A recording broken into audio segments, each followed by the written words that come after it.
అదే RTV app వార్తల్ని క్షణాల్లో చదివే అవకాశం ఉంటుంది. ఒక న్యూస్ పేపర్, ఒక టెలివిజన్ ఛానల్ మీ చేతుల్లో ఎప్పుడూ ఉంటాయి.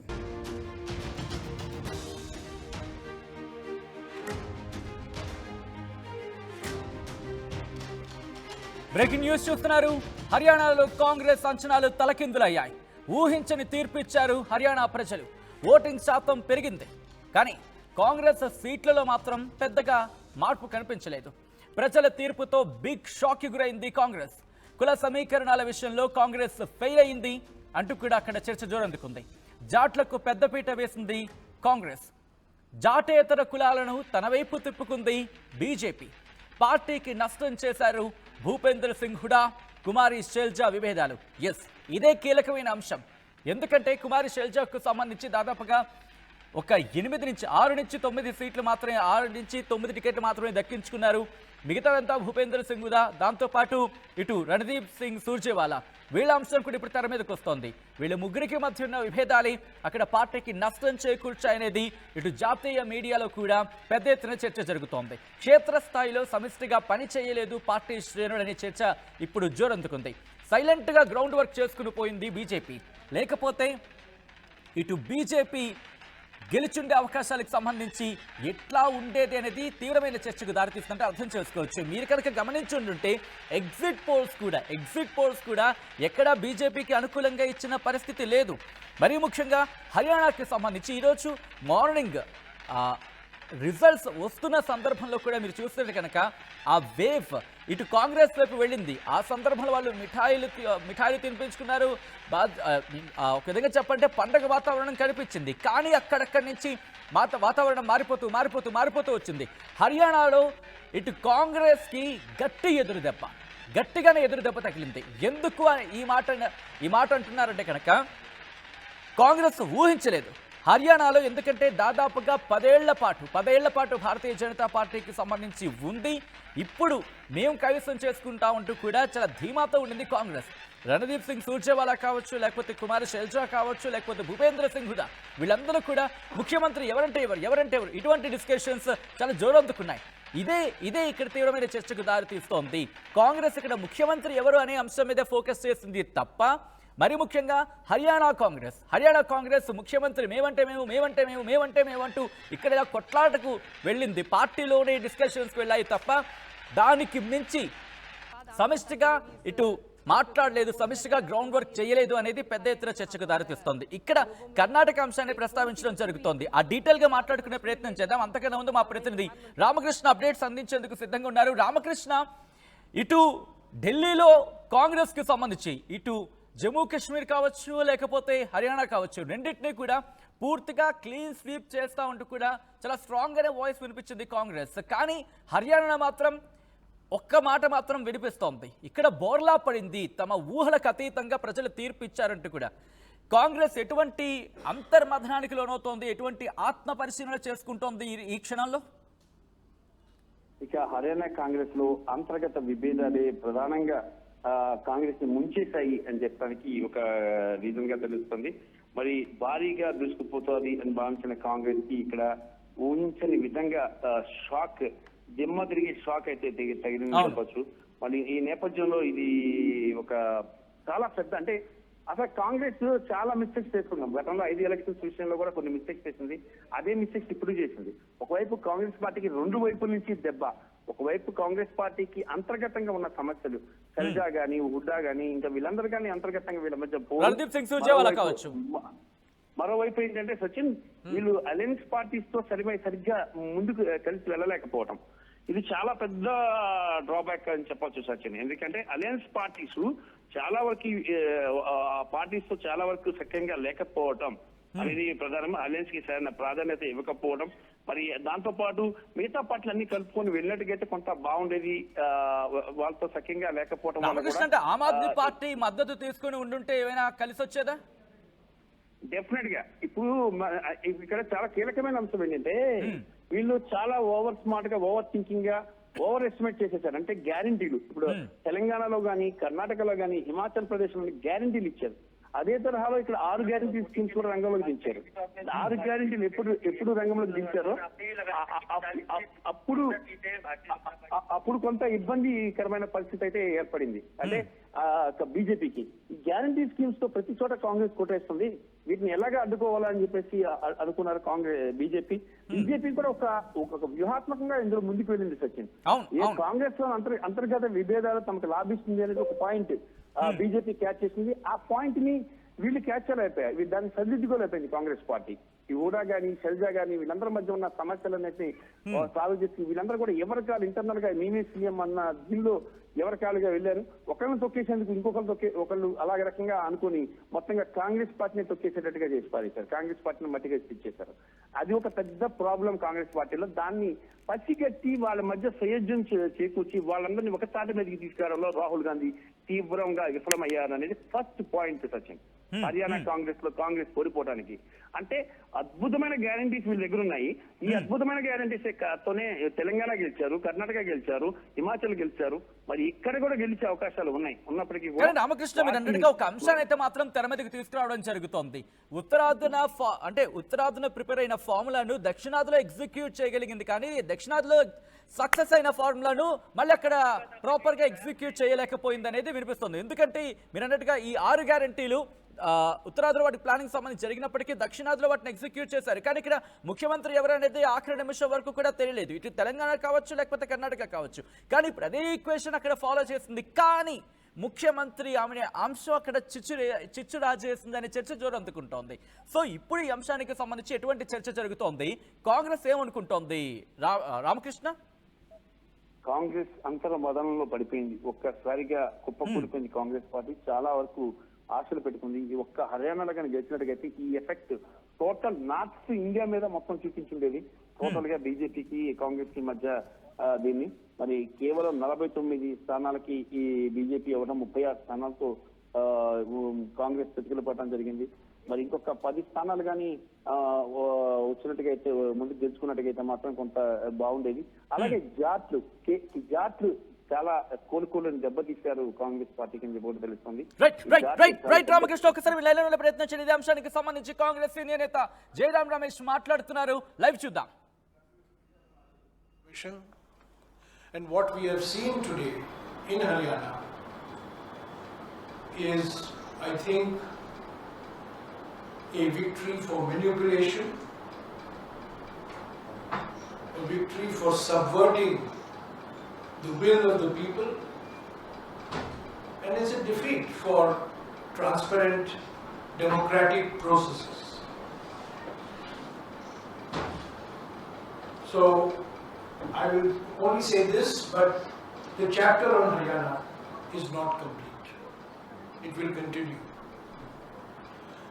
The chapter in Jammu and Kashmir, of course, there will be a coalition government, and as I said till yesterday,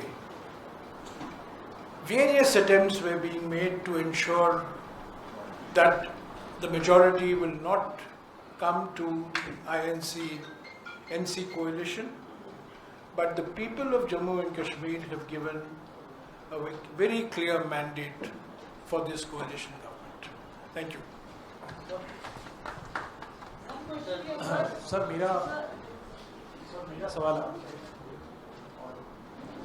sir आपको नहीं लगता कि आप ये कह रहे हैं कि जम्मू कश्मीर के अंदर कोalition को मैंडेट मिला, लेकिन 38 सीटों में से कांग्रेस सिर्फ 6 जीत पाई है, 6 पे ही आगे चल रही है, आप लोगों के खाते में इतनी आई, वहाँ पर एज ए पार्टी आप लोगों को नुकसान हुआ है, और आपके जो कोलिशन पार्टनर्स हैं शिवसेना की तरफ से जो की सांसद हैं उन्होंने कहा जहाँ पर भी कांग्रेस की बीजेपी से सीधी लड़ाई होती है वहाँ पर कांग्रेस उनको नहीं हरा पाती, अलायंस के साथ ही हरा पाती है। और हरियाणा में आपको लगता नहीं कि इन फाइटिंग का नुकसान हुआ? 16 आपके सिटिंग विधायक जो है वो चुनाव हारे हैं, उस पर क्या कहेंगे? हरियाणा के बारे में जो कुछ हमें विश्लेषण करना है ज़रूर हम करेंगे, पर पहली बात हमें इलेक्शन कमीशन तक जो शिकायतें आ रही हैं अलग अलग ज़िलों से वो पहुंचाना है। हमने क्या किया, क्या नहीं किया, गलती कहाँ हुई, इसका विश्लेषण ज़रूर होगा, इस पर चिंतन ज़रूर होगा। बहस जरूर होगी, एक समिति का भी गठन होगा। ये प्रथा रहा है कांग्रेस पार्टी में, और सबसे बातचीत करके ही ये विश्लेषण होगा। पर अभी विश्लेषण का वक्त नहीं है। अभी सबसे महत्वपूर्ण बात यह है कि हमसे जीत छीना गया, तंत्रों का दुरुइस्तेमाल हुआ है, दुरुपयोग हुआ है, और लोगों की जो भावना थी, और सबने ये महसूस किया कि जमीनी हकीकत बदलाव के पक्ष में था, परिवर्तन के पक्ष में था, और आज वो परिणाम जो आया है उसको नहीं दर्शाता। तो प्राथमिकता हमारे लिए ये है, विश्लेषण जरूर होगा। जम्मू के बारे में जो आपने सवाल किया, मैं स्वीकारता हूं कि हमारा प्रदर्शन जम्मू में और बेहतर होना चाहिए था। इसके भी कुछ कारण हैं, उस पर भी चिंतन होगा, विचार विमर्श जरूर होगा। पर महाराष्ट्र में मैं याद दिलाना चाहता हूं कि लोकसभा चुनाव में कांग्रेस पार्टी पहले स्थान पर था, और गठबंधन का एक धर्म होता है, जो हमारे आपस की बात होती है हम एक दूसरे से बोलते हैं, मीडिया के द्वारा हम नहीं बोलते। రైట్, అది కాంగ్రెస్ సీనియర్ నేత జయరాం రమేష్. ఆయన ఈరోజు ఎన్నికల ఫలితాలకు సంబంధించి ఆయన రియాక్షన్ మనం చూస్తున్నాం. కాంగ్రెస్ ఇటు ఆత్మపరిశీలన చేసుకుంటుందని కూడా ఆయన చెప్పుకొచ్చారు. రైట్, ఒక్కసారి బ్రేకింగ్ ప్లేట్స్ మీరు చూస్తున్నారు. కాంగ్రెస్ ఓటమికి గల కారణాలు, మరి ముఖ్యంగా హర్యానాకు సంబంధించి ఒక్కసారి రిక్వెస్ట్ ఫస్ట్ నుంచి వెళ్ళే ప్రయత్నం చేద్దాం. పాయింట్ టు పాయింట్, ఒక్కొక్క పాయింట్. ఎస్, మొదటిది కుల సమీకరణాల విషయంలో కాంగ్రెస్ ఫెయిల్ అయింది అనేది అక్కడ జరుగుతున్న చర్చ. జాటేతర కులాలను తన వైపు తిప్పుకుంది బీజేపీ అనేది రెండో పాయింట్. మూడోది, పార్టీకి నష్టం చేకూర్చారు భూపేంద్ర సింగ్ హుదా, కుమారి షెల్చా, రణదీప్ సింగ్ సూర్జా వాళ్ళ అంశాన్ని కూడా అక్కడ తెర మీద తీసుకొస్తుంది. నాలుగోది, ప్రభుత్వ వ్యతిరేకత ఓట్లకు సంబంధించి. అలాగే కాంగ్రెస్ ప్రభుత్వ వ్యతిరేక ఓటుని చీల్చారు ఇండిపెండెంట్లు, అలాగే ప్రాంతీయ పార్టీలు కూడా. కాంగ్రెస్ ఆశలపై నీళ్లు చల్లింది రూరల్ ఓటర్లో ఉంటూ కూడా. ఇది ఇప్పుడు చాలా ఇంట్రెస్టింగ్గా డిస్కషన్ జరుగుతుంది. ఎందుకంటే ఇటు గ్రామీణ ప్రాంతాలకు సంబంధించి అంటే మొదటి ఆ కౌంటింగ్ మీరు ఆ పరంపర చూసినప్పుడు కౌంటింగ్ దాదాపుగా ఇటు కాంగ్రెస్ పండగ వాతావరణం, పండగ చేసుకుంది, జిలేబీలు తినిపించుకున్న వాతావరణం మనం చూసాం. సో దాంతోపాటు అంటే ఇటు బాజాలు వాయిస్తూ డప్పులు కొట్టుకుంటూ సందడి వాతావరణంకి అయిపోయింది. ఆ తర్వాత ఒక్కసారిగా రివర్స్ అయిపోయింది సిచ్యువేషన్. కాంగ్రెస్ 36 సీట్లకే పరిమితం అయిపోయిన పరిస్థితి, బీజేపీ 49కి ఎగబాకింది ఏకంగా. సో అటువంటి సినారియో. ఇంతకీ ఏం జరిగిందనేది ఇప్పుడు ఆత్మపరిశీలన చేసుకుంటున్న సందర్భం. ఎందుకు ఈరోజు హర్యానాకు సంబంధించి అంతలా మాట్లాడుకుంటున్నారంటే, మీరు కనుక గమనిస్తే దాదాపు 10 ఏళ్ల తర్వాత మూడోసారి అక్కడ హర్యానాలో ప్రభుత్వం, ఒకే పార్టీకి సంబంధించి ప్రభుత్వం అధికారులకు రావడం అనేది ఇంతవరకు జరగలేదు, హిస్టరీలో లేదు అనేది అక్కడ జరుగుతున్న చర్చ. దాదాపు 10 ఏళ్ల తర్వాత యాంటీ ఇన్కంబెన్సీ ఉంది, దాన్ని ఎన్కాష్ చేసుకుంటాం అనుకుంది, లేకపోతే ఎన్కాష్ అవుతుంది అనుకుంది కాంగ్రెస్. దాని మీద చాలా కాన్ఫిడెన్స్తో ఉండింది. అక్కడ సినారియో కూడా అలాగే ఉండింది, అక్కడ పరిస్థితులు కూడా అలాగే ఉన్నాయని ఉన్నాయనేది అక్కడ వాళ్ళు చెబుతున్న మాట. సో అటువంటి సినారియోలో ఈరోజు చూసారు ఎలా ఉంది అనేది. మా ప్రతినిధి రామకృష్ణ అప్డేట్స్ అందించేందుకు లైవ్లో కంటిన్యూ అవుతున్నారు.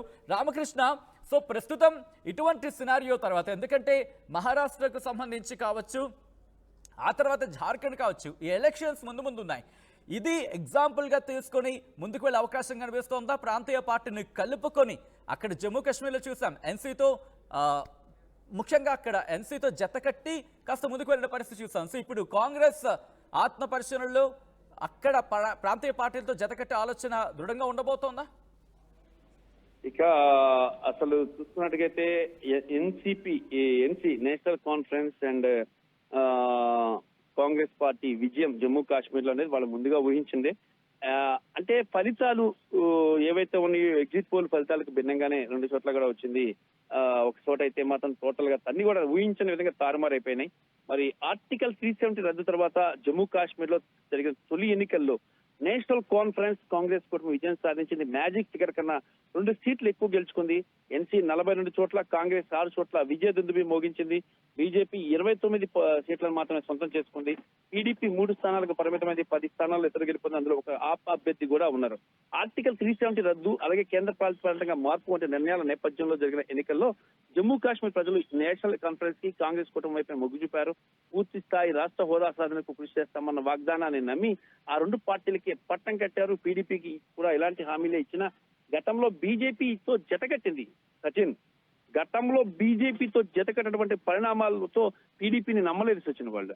ఇక చరిత్రలో తొలిసారిగా జమ్మూ కాశ్మీర్ శాసనసభ ఎన్నికలు గెలుపొందిన ఆప్ దోడా నియోజకవర్గం నుంచి ఆప్ టికెట్ పై పోటీ చేసిన మొహరాజ్ మాలిక్ బీజేపీ అభ్యర్థి గజయ్ సింగ్ పై రాణాపై 4538 ఓట్ల ఆధిక్యంతో విజయం సాధించారు.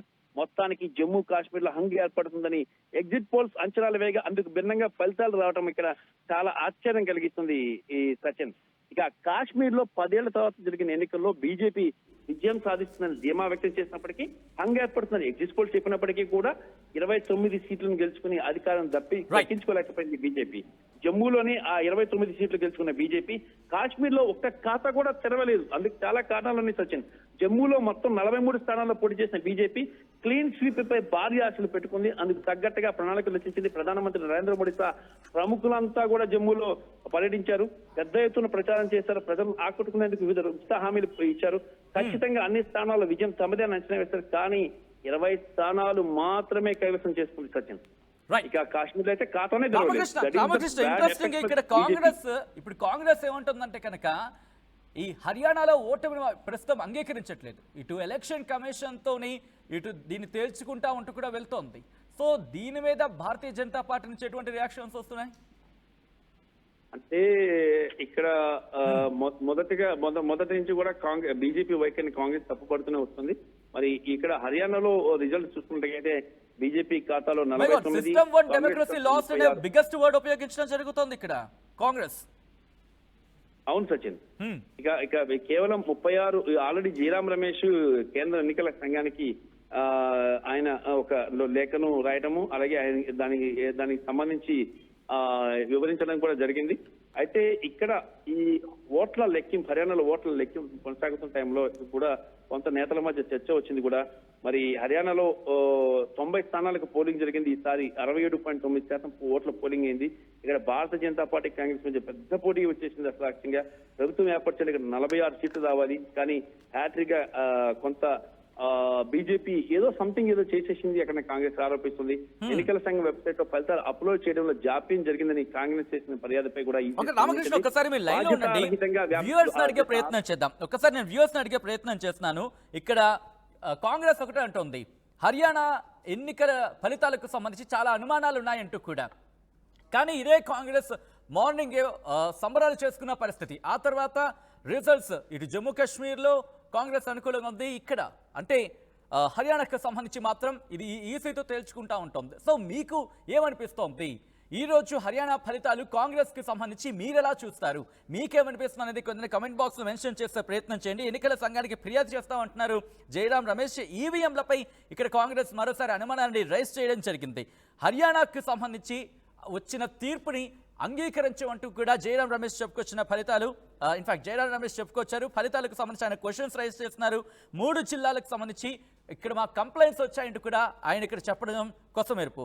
హర్యానాలో ప్రజాస్వామ్యం, ఇన్ఫాక్ట్ హర్యానాలో గెలిచింది ప్రజాస్వామ్యం కాదు అంటూ కూడా ఆయన చెప్పడం ఇంట్రెస్టింగ్ కామెంట్స్ అనేది చెప్పుకోవాలి. ఫలితాలు నిజానికి చాలా దూరంగా ఉన్నాయంటూ చెప్తున్నారు. బీజేపీ తమ గెలుపుని లాగేసుకుంది అంటూ కూడా ఆయన చెప్పడం చాలా ఇంట్రెస్టింగ్గా ఉంది. ఇప్పుడు కాంగ్రెస్కి సంబంధించి హర్యానాలో ఏం చేయబోతున్నది ఆసక్తికరంగా మారింది. హర్యానాకు సంబంధించి ఇప్పుడు దేశవ్యాప్తంగా చర్చ జరుగుతోంది. ఎందుకు హర్యానాకు సంబంధించి చర్చ జరుగుతోందంటే ఇది దాదాపుగా ఇంకా కాంగ్రెస్ కిటిలోకి వెళ్ళిపోతుంది అనుకున్న సందర్భంలో బీజేపీ అక్కడ అనూహ్యమైన విజయాన్ని సాధించింది. దాదాపు 2 టర్మ్స్ 10 ఏళ్లుగా బీజేపీ అక్కడ అధికారంలో ఉంది. సరే కాంగ్రెస్కి సంబంధించి అక్కడ ఎలాగైనా క్లిక్ కావచ్చు అనే చర్చ జరుగుతుంది. మరీ ముఖ్యంగా ఆమ్ ఆద్మీ పార్టీకి సంబంధించి కూడా చర్చ జరిగింది.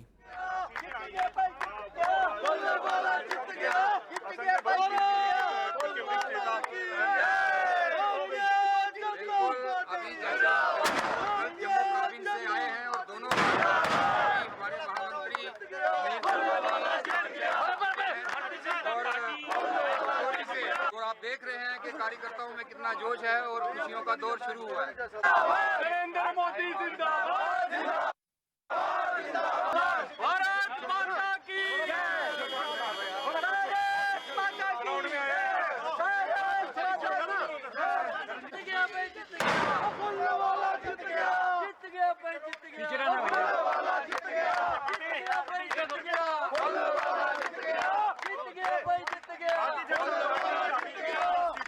రైట్ బ్రేకింగ్ న్యూస్ చూస్తున్నారు. కాంగ్రెస్ ఎలక్షన్ కమిషన్ ను ఆశ్రయించబోతున్నట్టుగా తెలుస్తోంది. కాంగ్రెస్ అధిష్టానం ఈ అంశానికి సంబంధించి ఇప్పుడు చర్చలు జరుపుతోంది. ఇక్కడ కాంగ్రెస్ ఒక రెండు ప్రధానమైన ఆరోపణలు చేస్తోంది. ఇటు ఈవీఎంలకు సంబంధించి ట్యాంపరింగ్ అనే అంశం, డైరెక్ట్ గానే ఇండైరెక్ట్ గానే అనే అంశాన్ని ఇక్కడ అక్కడ క్లారిటీగా చెప్పట్లేదు. కానీ హర్యానా ఓటర్ మాత్రం అంగీకరించట్లేదని చెబుతూనే ఇక్కడ ఈవీఎం బ్యాటరీస్ కి సంబంధించి అంటే 90 నుంచి 100% ఫుల్ గా ఉన్న చోట కాంగ్రెస్ అక్కడ సత్తా చాటింది. కాంగ్రెస్ ఇది చూడొచ్చు, ఈవీఎంల బ్యాటరీ 99% ఉన్న చోట కాంగ్రెస్ గెలిచింది, 60 నుంచి 70% ఉన్న చోట బీజేపీ గెలిచిందంటూ కూడా కాంగ్రెస్ చెబుతోంది. అంటే ఇక్కడ ఈ 60 నుంచి 70%కి సంబంధించి రీకౌంటింగ్ అను ఇంకా వేరే వేరే కారణాలతో దాన్ని ఎక్కువ యూజ్ చేస్తున్న నేపథ్యంలో 60 నుంచి 70% ఉన్న చోట ఈవీఎంలకు సంబంధించి బ్యాటరీ పర్సెంటేజ్ 60 to 70% ఉన్న చోట్ల మాత్రం ఇటు భారతీయ జనతా పార్టీ గెలిచింది. ఇది ప్రజాస్వామ్యం అంశానికి సంబంధించి క్వశ్చన్ మార్క్ అంటూ కూడా కాంగ్రెస్ ఇక్కడ ప్రశ్నిస్తోంది. సో ఈ నేపథ్యంలో ఇప్పుడు కాంగ్రెస్ ఏం చేయబోతోంది, ఈసీని ఆశ్రయించబోతోంది అనేది కాంగ్రెస్ వర్గాల్లో జోరుగా చర్చ జరుగుతోంది. జయరాం రమేష్ కొద్దిసేపటి క్రితం ఆయన మాట్లాడారు. మరీ ముఖ్యంగా ఇప్పుడు ఈవీఎంల బ్యాటరీ అంశాన్ని కూడా తెర మీద తీసుకొస్తున్నారు. ఇక్కడ ఈవీఎంలకు సంబంధించి మరోసారి క్వశ్చన్ ని రైజ్ చేస్తోంది కాంగ్రెస్. గతంలో కూడా కొన్ని క్వశ్చన్స్ ని రైజ్ చేసిన సందర్భాన్ని చూసాం. ఇప్పుడు మళ్ళీ ఈవీఎంల ట్యాంపరింగ్ అంశం, ఈవీఎంలకు సంబంధించి అంశాన్ని మళ్ళీ తెర మీదకి తీసుకొచ్చింది. సో ఇప్పుడు ఏం చేయబోతోంది అనేది చాలా ఇంట్రెస్టింగ్ గా మారింది. అంటే ఒకవేళ ఇక్కడ ఇష్యూని కనుక క్వశ్చన్ చేసినప్పుడు జమ్మూ కాశ్మీర్ అంశాన్ని కూడా ఇప్పుడు భారతీయ జనతా పార్టీ క్వశ్చన్ చేసే అవకాశం కనిపిస్తోంది. మరి అక్కడ కూడా ట్యాంపరింగ్ జరిగిందా అంటూ కూడా క్వశ్చన్ చేసే అవకాశం. ఎందుకంటే గతంలో చూసాం ఇటువంటి సినారియోని, ఒక చోట మీరు ట్యాంపరింగ్ అంటే మరి గెలిచిన చోట మరి ట్యాంపరింగ్ జరగలేదు అనే క్వశ్చన్స్ ని రైజ్ చేసింది. సో ఇప్పుడు ఈ వార్ ఆఫ్ వర్డ్స్ అనేవి జరిగే అవకాశం హర్యానాకు సంబంధించి కనిపిస్తున్నాయి. देख रहे हैं कि कार्यकर्ताओं में कितना जोश है और खुशियों का दौर शुरू हुआ है। नरेंद्र मोदी जिंदाबाद। మరిన్ని వీడియోస్ కోసం ఛానల్ ని సబ్స్క్రైబ్ చేయండి, లేటెస్ట్ అప్డేట్స్ కోసం వాట్సాప్ ఛానల్ ని ఫాలో చేయండి అండ్ లింక్ డిస్క్రిప్షన్ లో ఉంది.